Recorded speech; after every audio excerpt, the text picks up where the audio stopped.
Video like जरूर कर लीजिए और ऐसे वीडियो लगातार फ्री में पाने के लिए चैनल को तुरंत सब्सक्राइब कर लीजिए और बेल आइकन को जरूर टैप कर लीजिए ताकि आगे भी सारे वीडियो आपको मिलते रहे। यूट्यूब में फॉलो करते हैं तो प्लीज ये वाला फ्री टेलीग्राम चैनल जरूर ज्वाइन कर लीजिएगा। सारे नोटिफिकेशन सारे अपडेट यहीं पे आते हैं, ध्यान रखिए। यूपीपीएससी का पीसीएस 2022 का मेंस पेपर चल रहा है, थर्ड डे है। आज हुआ है जीएस पेपर 3। 3 घंटे का पेपर होते हैं सारे मेंस के जितने भी हैं। 200 मार्क्स मैक्सिमम है। इसमें भी सेम वही पैटर्न है कि 125 वर्ड के 10 क्वेश्चन आते हैं 8-8 नंबर के, और 200 वर्ड के भी 10 क्वेश्चन आते हैं 12-12 नंबर के। टोटल मिला के 3250 वर्ड लिखने होते हैं पूरे पेपर में। एनालिसिस इस बार की भी वही है कि भैया अभी टोटल मिला के इकोनॉमी से सबसे ज्यादा सवाल आए हैं, करीबन 8 सवाल आए हैं। साइंस एंड टेक्नोलॉजी होती है, यहाँ पे ध्यान रखिएगा, इससे 3 सवाल आए हैं। प्री में अगर आप देखेंगे तो प्री में क्या होता है, जनरल साइंस होती है। यहां पे साइंस एंड टेक्नोलॉजी है, यानी कि साइंस और टेक्नोलॉजी से रिलेटेड जितने भी रिसेंट डेवलपमेंट हुए हैं 1-1.5 साल के। इन्वायरमेंट का भी सवाल इसी में आता है, एक इन्वायरमेंट का आया है। डिजास्टर मैनेजमेंट से रिलेटेड भी 2 सवाल आए हैं। इंटरनल सिक्योरिटी से रिलेटेड भी 3-4 सवाल आए, और यूपी स्पेशल से रिलेटेड टोटल मिला के 32 नंबर का आया है। 2 क्वेश्चन आए 12-12 नंबर के, और 1 क्वेश्चन आया है 8 नंबर का। सारे क्वेश्चन कंपलसरी है। और देखिए इसमें सबसे इंपॉर्टेंट चीज यही है कि जीएस 3 का जो ऑफिशियल सिलेबस लिखा हुआ उसमें 20 पॉइंट है टोटल मिला के। पॉइंट किससे किससे रिलेटेड है, ज्यादातर पॉइंट है जैसे इकोनॉमी से रिलेटेड हो गए, एनवायरमेंट से रिलेटेड हो गए, साइंस एंड टेक्नोलॉजी से हो गए, इंटरनल और इंटरनेशनल सिक्योरिटी से हो गए, फिर यूपी की इकोनॉमी से हो गए, डिजास्टर मैनेजमेंट से रिलेटेड हो गए, साइंस एंड टेक्नोलॉजी से हो गए, आईसीटी से हो गए। इन सारे जो है टॉपिक्स के सवाल है। मेजरली आपको सिलेबस के सारे पॉइंट की अंडरस्टैंडिंग एक पता होनी चाहिए, बेसिक अंडरस्टैंडिंग, और उसके साथ 1-1.5 साल का करंट अफेयर बहुत ज्यादा जरूरी है। कई सारे इसमें क्वेश्चन है जो डायरेक्टली पीआईबी के टॉपिक्स है। इसके अलावा इस वाले पेपर को ठीक से समझने के लिए, करने के लिए इकोनॉमिक सर्वे आपको लेटेस्ट वाला जो इंडिया का होता है वो जरूर पढ़ना चाहिए।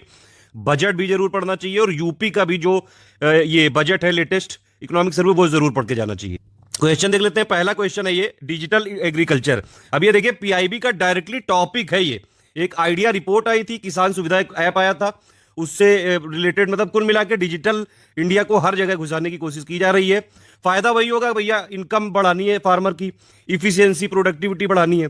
इसको हम बाकायदा डिटेल में अलग से जो है आंसर के साथ देंगे पूरा। अभी हमने 2018 से लेके 21 तक के यूपीपीएससी के पीसीएस के मेंस पेपर की पूरी एनालिसिस करके दी हुई है, विद प्रॉपर आंसर, कीवर्ड्स कैसे कैसे यूज करते हो, प्लस उससे रिलेटेड एक्स्ट्रा फैक्ट जो ऑफिशियल सिलेबस के जीएस वाले पॉइंट है। कुल मिला के पेपर अच्छा बना है, और ज्यादातर करंट अफेयर बेस्ड क्वेश्चन है जैसे हमेशा होता है। सप्लाई चेन मैनेजमेंट, ये बाकायदा इकोनॉमिक सर्वे में इस पे पूरा का पूरा आर्टिकल दिया हुआ है। फूड प्रोसेसिंग इंडस्ट्री में इसका इंपॉर्टेंस पूछा है। पीएम गति शक्ति योजना, ये तो यूपीएससी में भी आया था और गवर्नमेंट ने बहुत बढ़ चढ़ के प्रमोट किया था, इसमें आपने आराम से किया होगा। फाइनेंशियल इंक्लूजन बहुत जरूरी पार्ट है सोशल जस्टिस को, अब मतलब कि सामाजिक न्याय प्राप्त करने के लिए विकास प्रक्रिया का एक महत्वपूर्ण हिस्सा है वित्तीय समावेशन। फाइनेंशियल इंक्लूजन की बात बहुत पहले से हो रही है। गवर्नमेंट जो प्रेजेंट है वो लगातार फाइनेंशियल इंक्लूजन के लगातार इनिशिएटिव बढ़ाती जा रही है। चाहे आप बैंक को देख लीजिए, मतलब बैंकिंग सुविधाएं बढ़ती जा रही है। फाइनेंशियल इंक्लूजन का मतलब ही यही है भैया कि जो इंडिविजुअल हैं, जो बिजनेसेस हैं जितने भी इंडिया में, उनको जो फाइनेंशियल प्रोडक्ट है, जो सर्विसेज है, जो उनकी नीड्स को पूरा कर सके। ठीक है, चाहे वो क्रेडिट कार्ड हो, चाहे सेविंग अकाउंट हो, इंश्योरेंस हो, कई सारी स्कीम लगातार गवर्नमेंट ने चलाई है। सबसे पहली थी प्रधानमंत्री जनधन योजना, अटल पेंशन योजना, वाया वंदना योजना, बहुत सारी स्कीम लगातार गवर्नमेंट चलाती जा रही है। तो वो सारी यहाँ पे कोट की जा सकती थी। वैसे भी क्वेश्चन में लेटेस्ट जो गवर्नमेंट के इनिशिएटिव्स हैं, स्कीम्स हैं, इनको अगर आप बाकायदा एग्जाम्पल के साथ दिखाते हैं तो अच्छे मार्क्स मिलने की उम्मीद रहती है। मेक इन इंडिया का सवाल आया था यूपीएससी में भी, यहाँ भी पूछा है। प्रेजेंट जो industrial policy government of India की, special reference to stand up India और make in India. Role of science and technology in national security, ये तो कई बार जो है ऐसे वैसे में भी हम लोग करा चुके हैं। ज्यादातर क्वेश्चन को हमने यूपीपीएससी का जो मेंस का फ्री आंसर राइटिंग वाली हमारी प्लेलिस्ट है उसमें करा दिया है। प्लेलिस्ट जरूर देख लीजिएगा आप लोग। और मेंस की पीवाईक्यू वाली सीरीज भी हमने पूरी बाकायदा कंप्लीट कर दी है। करीबन 52-53 वीडियो हैं, 2018 से लेकर 21 तक के सारे मिलेंगे। इसका भी जल्द हम लोग देंगे, बहुत जल्द। अगर आप इवन करंट अफेयर भी ध्यान से देखते रहे, अगर जो है जितना भी चल रहा है पिछले 1-1.5 साल का, आराम से कई सारे, क्योंकि कई सारी इवन जो है कंटिन्यूएशन में चलती है, जैसे ई पॉल्यूशन और स्पेस पॉल्यूशन, इससे रिलेटेड भी क्वेश्चन आई गया। इसके लिए आपको मेजर्स बताने थे कैसे इसका मैनेजमेंट किया जाए। डिफेंस कॉरिडोर प्रोजेक्ट लगातार पिछले 2 सालों से चर्चा में है, ये यूपी में बनाया जा रहा है, इसकी इंपॉर्टेंस बताने को बोला गया है। एक चीज और है कि यहाँ पे क्वेश्चन का टाइप जानना बहुत जरूरी है। एग्जामिन में क्या क्या चीजें लिखनी है, एनालाइज में क्या लिखना है, इलुसिडेट में क्या लिखना है, इलस्ट्रेट में क्या लिखना है, क्रिटिकली एनालाइज में क्या लिखना है। एक types of questions in mains examination का वीडियो बनाया हुआ है study for civil service channel में, यूट्यूब में खोज के देख लीजिएगा। उसके बाद ये अग्निवीर स्कीम इतने बवाल हुआ था, इसका तो आना ही था। ये इसी के बारे में पूछा हुआ है, इसको एनालाइज करना है कि इंडिया की डिफेंस नीड्स के संदर्भ में। डिजास्टर मैनेजमेंट में हमने पापा वीडियो दिया हुआ है, आराम से वो वाला अगर वीडियो देखते तो आराम से इससे किया जा सकता था ये क्वेश्चन। इंक्लूसिव ग्रोथ की बात बहुत पहले से हो रही है और बाकायदा ये वाला क्वेश्चन इंक्लूसिव ग्रोथ को लेके कई सारे तरीके के क्वेश्चन आ चुके हैं, यूपीएससी में भी, यूपीपीएससी में भी रिफ्रेम करके पूछा गया है इस क्वेश्चन को, ये पहले भी आ चुका है। स्किल डेवलपमेंट की अभी पॉलिसी भी जो है, ये मिशन भी अनाउंस किया गया था यूपी का, उससे रिलेटेड डायरेक्टली क्वेश्चन आ गया, तो यूपी करंट का ही है ये भी। Role of skill development in countries economic development, ये कई बार पहले भी आ चुका है, मतलब ठीक क्वेश्चन था ये, तो बहुत ज्यादा टफ नहीं था, आराम से लिखा जा सकता था।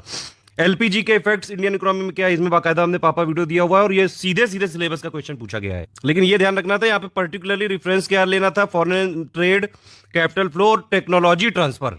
सबसे जरूरी बात यह है कि आप क्वेश्चन को ध्यान से पढ़ें 3-4 सेकंड और एग्जैक्टली जो उसमें पूछा गया है टू द पॉइंट उसका आंसर देने की कोशिश करें। यह नहीं कि बस सोलर एनर्जी देखा तो बस उससे रिलेटेड सब लिख दिया। अरे देखो इसमें क्या पूछ रहा है, examine the financial and technical viability of solar energy project in India, और फिर उसके बाद वो वाली स्कीम को यहां पे डिस्कस करना है जो सोलर एनर्जी को प्रमोट कर रही है इंडिया में, ठीक है। ईस्ट यूपी क्यों जो है कम डेवलप्ड है एज कंपेयर टू ये वेस्टर्न वाला, ये वाले में बताना है, काफी दिनों से इसकी चर्चा चल रही है। नैनो साइंस नैनो टेक्नोलॉजी का क्वेश्चन, ये भी रिपीटेड क्वेश्चन है डायरेक्टली, और उसका पोटेंशियल क्या क्या है ये साइंस और एग्रीकल्चर के फील्ड में। आईपीआर वाले इश्यूज से रिलेटेड लगातार क्वेश्चन आए हैं, पहले भी आ चुके हैं ये, ठीक है। आर्टिफिशियल इंटेलिजेंस का मिलिट्री और सिविल सेक्टर में क्या क्या रोल और इफेक्ट होगा, ये भी अच्छा क्वेश्चन है, लेटेस्ट करंट अफेयर में लगातार चर्चा भी रहा है, कंटिन्यूएशन वाली इवेंट है ये सारी। इंटरनल सिक्योरिटी का डायरेक्ट क्वेश्चन है, ये आपको एक्सप्लेन करना था डिटेल में, इंसर्जेंसी जो नॉर्थ ईस्ट इंडिया में है ये आजादी के बाद की। और ये फिर से एक डिजास्टर मैनेजमेंट वाला क्वेश्चन आ गया है, और इसमें बाकायदा ये पूछा गया है कि पहले तो रोल बताना है गवर्नमेंट का डिजास्टर मैनेजमेंट में, और फिर क्या स्थानीय नागरिकों को यानी कि लोकल सिटीजन को भी डिजास्टर मैनेजमेंट की ट्रेनिंग देनी चाहिए, इसका खुद आपको रीजन देने हैं। ये मतलब अगर आप मानते हैं और नहीं मानते हैं तो उसके भी, बाकी इसको डिटेल में बाकायदा इसका आंसर राइटिंग क्या क्या कीवर्ड लिखने होते हैं, कैसे कैसे अच्छी तरीके से आंसर लिख सकते हैं। लगातार यूपीपीएससी की मेंस आंसर राइटिंग चल रही है हमारी, मेंस की पीवाईक्यू की भी प्लेलिस्ट बनी हुई है, उससे आप देख सकते हैं 2018 से लेकर 21 तक के यूपीपीएससी के मेंस के पेपर। हमारे ग्रुप ज्वाइन कर सकते हैं, बीपीएससी यूपीपीएससी के बीओ और आरओ और पीसीएस की तैयारी, कंप्लीट तैयारी के लिए 20% डिस्काउंट भी चल रहा है इस समय।